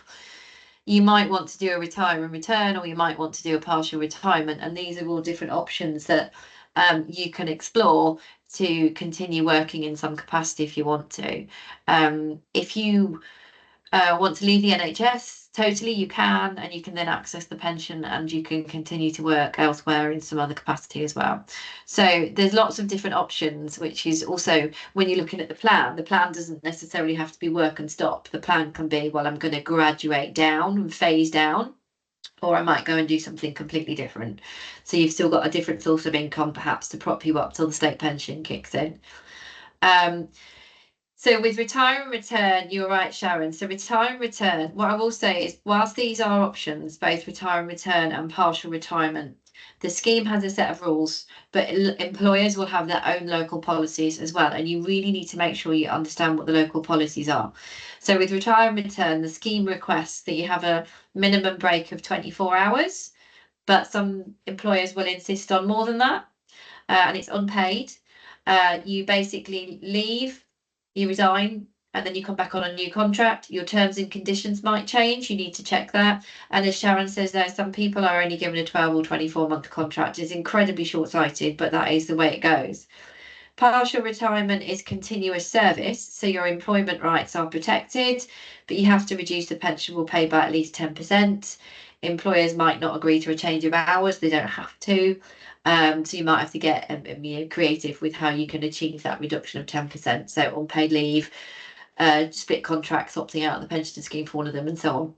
But again, it's all local decisions. So you need to be getting involved in these conversations quite early and understand what the options are before you go in and have that conversation. Because the more informed you are, the more you can steer that conversation to what you want to do. Jenny, hi Jenny. If you partially retired and took the maximum lump sum, can you change that when the McLeod option is offered later? So I think what Jenny's saying, Jenny, correct if I'm wrong, I've partially retired. I've taken my 1995 benefits and taken the maximum lump sum I can from that. So I'm going to get the McLeod option later. So you can change in the sense that you can say, well, I'll swap that 2015 to 2022 to 2015. and that would change the lump sum option, and you can do that. But you can't change the fact that you've taken the maximum lump sum from 95, if that makes sense. So you have to be careful when you change your options, because your lump sum amounts change, and you need to make sure that you're not going to put yourself in an overpayment situation on the lump sum. You shouldn't, because you wouldn't normally take an option that's worse, but you just need to be aware of that.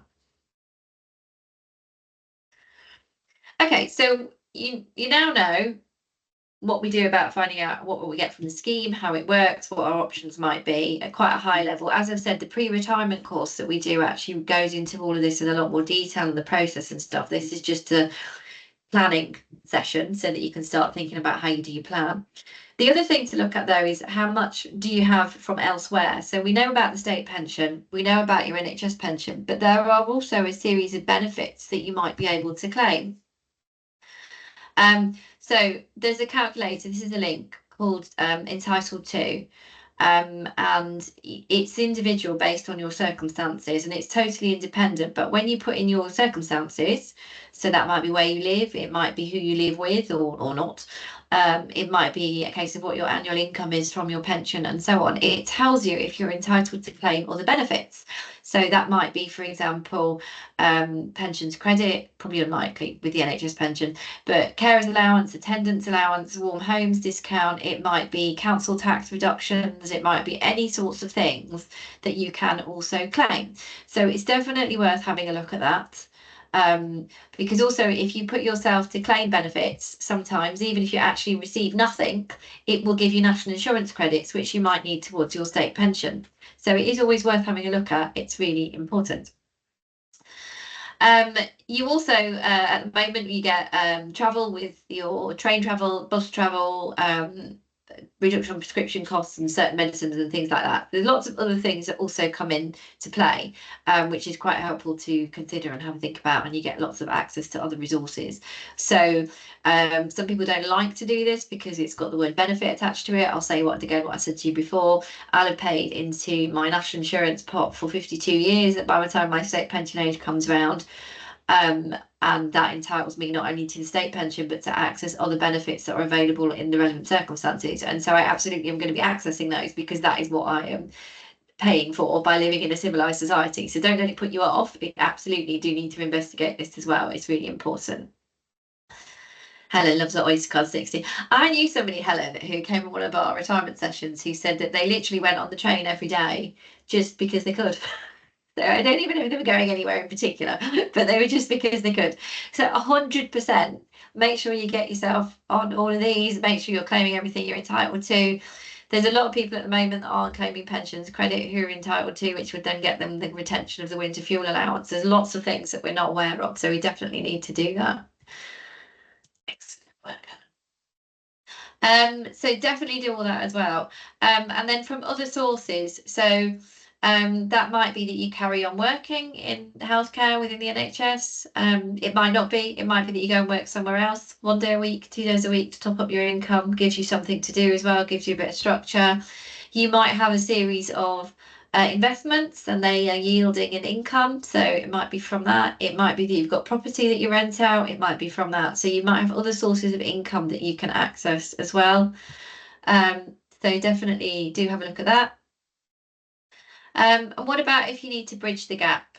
So again, reminder that we started the session with I can't afford to retire. You might have worked out by now that you can, or it doesn't look as bad as you anticipated, but there's always room to do more, and you can do that. And there are different options that are available to you if you think you've got a gap. So that can be things such as paying additional pension into the NHS Pension Scheme. If you're on our YouTube channel, we have a Boosting Benefits webinar that talks about all the different options for additional pension savings. So you can have a look at that as well. And remember, you get tax relief on additional pension savings. So definitely look at those different options and make sure you really understand them before you commit, because a lot of people commit to things like the ERBO without really knowing what it is. So I'm not anti-ERBO particularly, but it's not right for everybody, and it's because people don't understand how it works. So you really need to drill into that as well. Other things that you need to look at is where your money's going at the moment. So look at any debt that you've got. So mortgages, as we say, hopefully will disappear. Sorry, one thing I didn't say on benefits. If you are somebody who still rents because you haven't got your own house, obviously you'll still have to pay rent, and that doesn't disappear like mortgage payments do. But because your income goes down, you might be entitled to housing benefit towards your rent or a proportion of it. So again, this is why this is really important to make sure that you have a look at that as well. Because if you're doing all your budgeting, not counting any housing benefit that you might be entitled to, that changes the position significantly. So do definitely have a look at that as well. So yeah, any debt, so credit card debt, things like that, you need to pay that off. You need to try and get that gone before you move into retirement, because that's just going to keep racking and racking up. Anybody that's been on a session before will know that I've talked about credit cards being like fire. So that is that you have compound interest on credit cards. And if you only paid the minimum payment off every year, it would take you about 22 years to pay off the credit card debt. So we need to get rid of that as soon as we can. You need to look at your budgeting and be really honest and disciplined. And this comes back to what we were saying before about your spending, is look at where it's going. I could probably shave £100 a month off by just not buying anything on Amazon. You all probably are quite similar. You could do the same things. So you need to be really honest with yourself about that. I recently changed all of our TV packages. And subscriptions and stuff like that, and it saved me something like £300 a year. It's mad when you look at how much you spend on stuff sometimes, when there are other ways to do it. And again, it's not so that we have a boring life, it's so that we can then do the things that we want to do. So you'll need to really look at things like meal planning is a really good way to save money on food, especially at the moment because food's like rocketed massively, hasn't it? Spending on the go, we've talked about that. Tappy tap tap. Oh, I'll just grab a sandwich while I'm here. Oh, that scarf's nice. Oh, it's in the sale. I wasn't really planning on buying a scarf and probably don't need one, but it's nice and it's in the sale, so I'll buy it anyway. Oh, look, I'm in the petrol station. I'll have a packet of crisps. Oh, look, I'll just get a coffee. And when you look at all of that and you add it all up, it's quite a lot.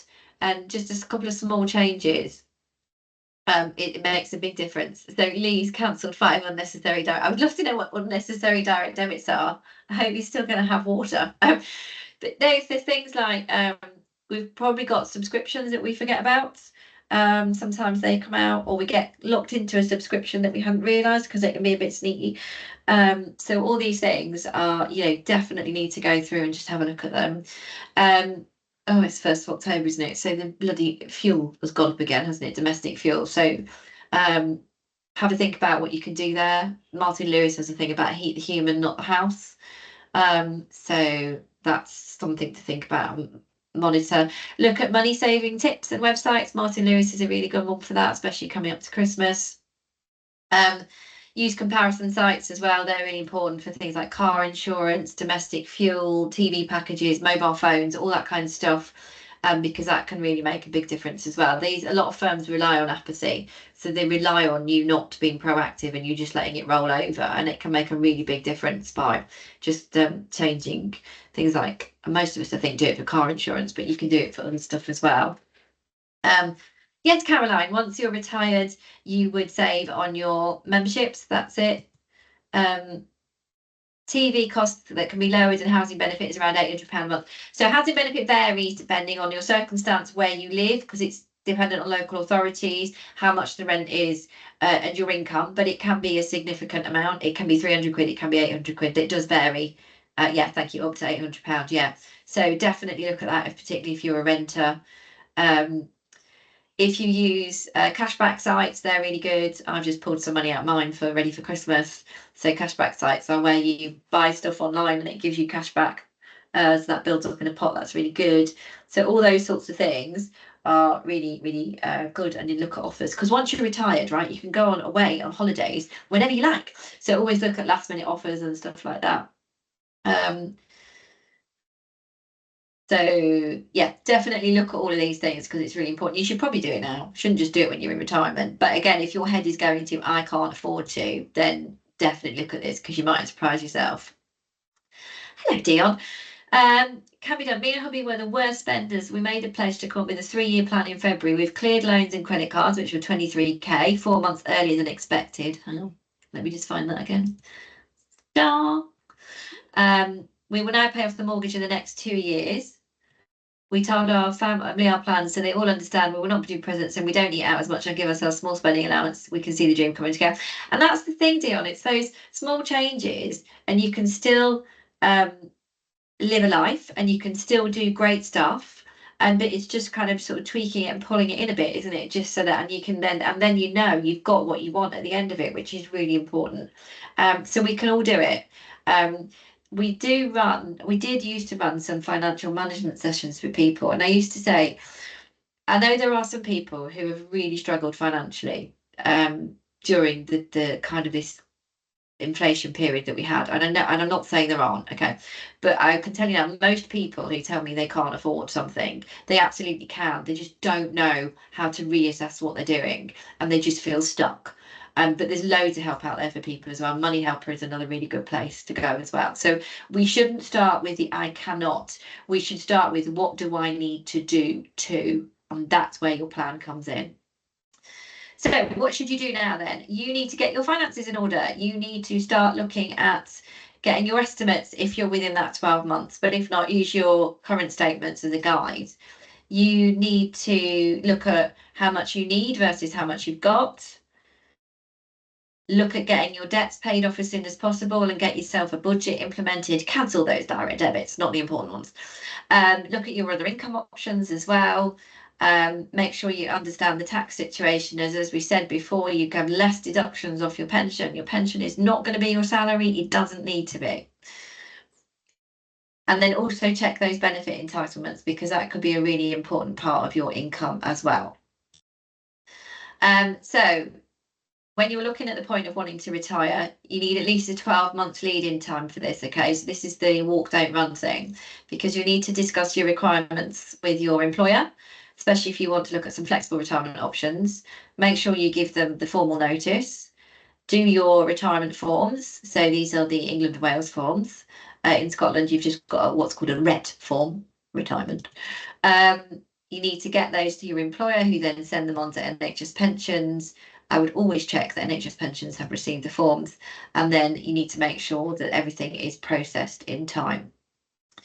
What I would say as well is that your pension from the NHS Pension Scheme, the standard turnaround time is monthly in arrears. So if my pension date is the 1st of September, my first pension payment will be the 1st of October, and you need to factor that into your planning as well. And at the minute, it can be 40 days, and it can be longer if information is missing. So getting everything in order really early and checking that everything is correct is really important to speed up the process. Hi Susan, Turn to Us is a really good benefits calculator. Paul Lewis from BBC Moneybox has a new book called Money is Easy to Understand, Cradle to Grave. Excellent. I love Paul Lewis, he's great. Paul Lewis and Martin Lewis. Is it people with surnames is Lewis? Yeah, no, really, really good. All loads of places that you can go. There's also a Meaningful Money podcast that is also really good as well. What we shouldn't do is we shouldn't be frightened of this. And I think that's what happens, is that we get frightened, and we shouldn't be. We just need to know that there's a lot of things we don't know, but there's no reason why we can't know them. But we have to give ourselves time and permission to do that. Okay. And it's a lengthy process, and it should be. When you got the slides as well, you would have got this fancy little checklist. Looks enormous, doesn't it? Couldn't get it any smaller, sorry. But it's in different colours for different sections, so you don't have to do it all at once. But just do section by section and just have a review through it. But it also gives you some notes as well to try and help you. So we made it look pretty. Right, almost at the end. Well done. Happy to take any questions that I've missed. These are my contact details. Take a photograph of the screen, so if the slides etc don't come through, you can just email me and I'll ping it all straight back to you as well. Don't ring me, entirely pointless exercise because I'm usually doing things like this, but you can email me if you need to as well. We do provide additional support. Okay, I'm going to turn the slides off and jump onto a web page in a second, so don't panic if something changes. There we go. We do provide individual support. Some people have very kindly alluded to that on the session. They are paid for services. I'm very keen that people do as much as they can without having to pay for it. But equally, as we said before, huge financial investments. Really lots to think about. And so, we would pay for our survey, our legal fees and stuff when buying a house, and perhaps paying for it is a good option for you. So we do provide support with filling in the forms. We do provide a consultation meeting at a cost, and we do, as I think Lee's alluded to, do lots of modelling and reporting, so we can look at different retirement ages, different options, different lump sums, all that kind of stuff. And you put that in a report, and we have a meeting about that. It's obviously a bit more expensive because it's quite a lot more work. But those are all options. However, what we've also done from looking at the feedback is from this week, so nobody's seen this yet, so if you're still here, well done, is that we're launching a new web-based product called Member Zone. So what you hopefully can see on the screen here, just confirm or deny for me so I know what's going on, is our website. Hopefully you can see that. Is that a yes? Okay, amazing, thank you. Now, you'll see there's an individual section which you can access just anyway, and that tells you how we can help, and it also gives you an idea of costs and things like that, so that's exciting. But there's also this new button now that says Member Zone. So this is not live yet, it will be live this week. So if you try and log in, it's not going to let you, okay, because it's not live. But I have magic powers, so I can access this for you. Member Zone is a web-based solution where what we've done is we've tried to create a website for you that gives you the information about the NHS Pension Scheme. Okay, it is a paid-for service. It's going to be a subscription service. There's me talking about cancelling your subscriptions. Don't cancel this one. And the reason for that is because obviously we can't provide everything free. It just isn't, it's not a feasible business model for us. And so what we wanted to do was look at what we can do at a reasonably low cost that will help you with this journey into your retirement planning in a way that is easy to understand.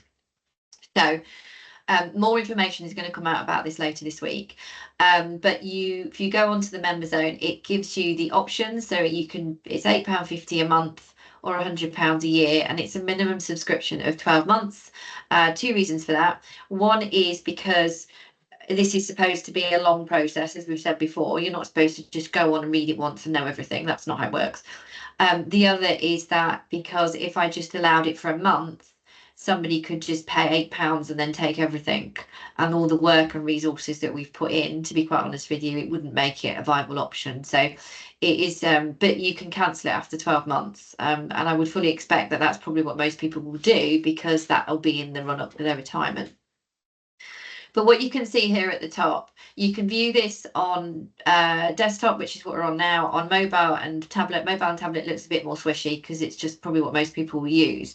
But you've got a load of menu options at the top here, and we've written it in question form so that you can see what is my scheme, and there's a little flow chart that you click through and it will tell you what your schemes are. It tells you how much you pay, how you can pay more, what the different options are, how you find out what you get, how to access it, so how to fill in the form. So to give you an example of just one thing, if I go on to filling in the AW8, you always get a bit of an explanation at the top, and you get extra buttons at the bottom that you can click on if you want to find out something else. For the AW8 section, for example, it gives you the different sections you can shortcut to, but then it tells you how to fill it in. So we've got these like screenshots that tell you what you need to do or who needs to do what and what you would do in certain circumstances. So it walks and talks you through forms. It walks and talks you through your total reward statements. So it shows you again what that is and how it works. You've also got, so it's the total reward statement. So you can see there it's explaining it all to you. You've also got what the team have called, this wasn't my idea, listen to Laura, that's me. And what will happen is you've got an explanation here. You have slides that you can look at with the explanation, and when you've got a listen with Laura icon, you can click it and there will be a video that plays that explains it all to you in like 3 to 4 minutes. So there's lots of different things we've got there, and we've got life changes, all those kind of things.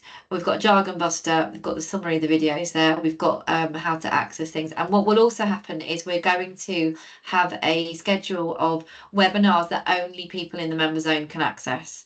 So that will be things about how to fill in forms. It's going to be things like pre-retirement. It's going to be specific, unique webinars which can only be accessed from here. So it's all kind of included in that. And it was just another way that we thought we could probably provide a bit more information than what we can do on Facebook, but in a way that is really easy and clear to see and understand. So that is coming as well, if that is something to consider. What we felt was sort of effectively £100 a year to get all that help and be able to make really big decisions actually is not bad value. So it's definitely something to have a think about. We are going to be running an early bird offer as well, so anybody who signs up before the end of October will get a discounted price, and again more details will come out about that as well. So that was just to show you something else that we are doing to try and help. Just going back to questions. Thank you. Okay, I think that's all right. Jane, if filling in the AW8P, do you involve your employer? No. AW8P is if you're deferred, we do not care about the employer. You can send it directly to NHS Pensions. I think there is somewhere to send it on the form, so you can just have a look at that.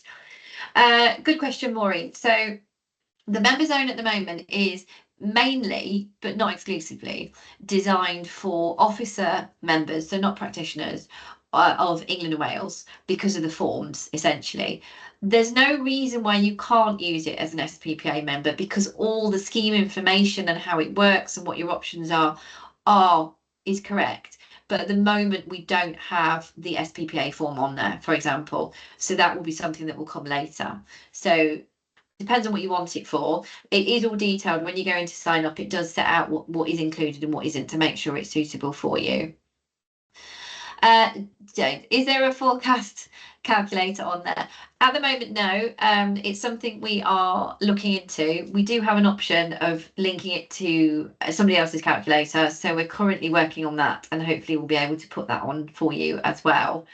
The reason we haven't built our own forecast calculator is because what that means is that we then retain your data, and we don't want to retain your data unnecessarily, because the calculator only works if you put your data in it. So we're just looking at other options for that, but there will be some more coming. You're more than welcome. We do face-to-face meetings too, yes. If you go onto the website, there's some details on there for you. Hi, Marianne. I'm pleased about that. It's colour coordinated, so the different schemes are different colours. And as I say, it's kind of written in a way, you've got images, you've got listening, you've got writing. So there's different ways that you can work through it. Any blue light discount. You get an early bird discount, Jackie. Stop it. I think I've covered the Scotland one. Very welcome, Nicola. Members only suitable for more complex practitioner. So Hayley, I don't know if you missed it earlier. So at the minute, it doesn't cover the practitioner legacy benefits. So it won't cover your 1995 or 2008. Everything else it does. So 2015, how to pay more, what this means, what that means, it does, but it doesn't at the moment have a section for the practitioner benefits on there. Again, that is covered before you sign up, just to check. So you're very welcome to use it, but you have to be aware that it doesn't cover that bit at the moment, and that is something that we're building. What we've tried to do is build the highest traffic bit first, if that makes sense. So most of the queries and questions come from England, Wales, officer people, and that's what we focused on, but we are going to continue evolving. We will also convert it into an app, should the appetite be enough, so you can then use it as an app on your phone as well. Okay, so that was just exciting, so I just wanted to share that with you. But I'm going to finish now, if that is all right with everyone. I don't think there's been any questions. What I'm hoping is that you leave with more questions than you came with, because if you did, then I have done my job. I know Bake Off is on. Go Dion, go. So yeah, definitely leave with more questions, because it means we've opened up things that you weren't aware of. It will be on the Facebook group, how to sign up. Yes, I've done a little video today. So it's not on there yet, so I've just done the video, but we'll be posting it. It'll either be tomorrow or Thursday. You are more than welcome. We can talk to you about MHO status, Adele, of course. More than welcome. Brilliant. Okay, perfect. Well done, everyone. Thank you for sitting through that. It was the first one of those, so I hope it was helpful.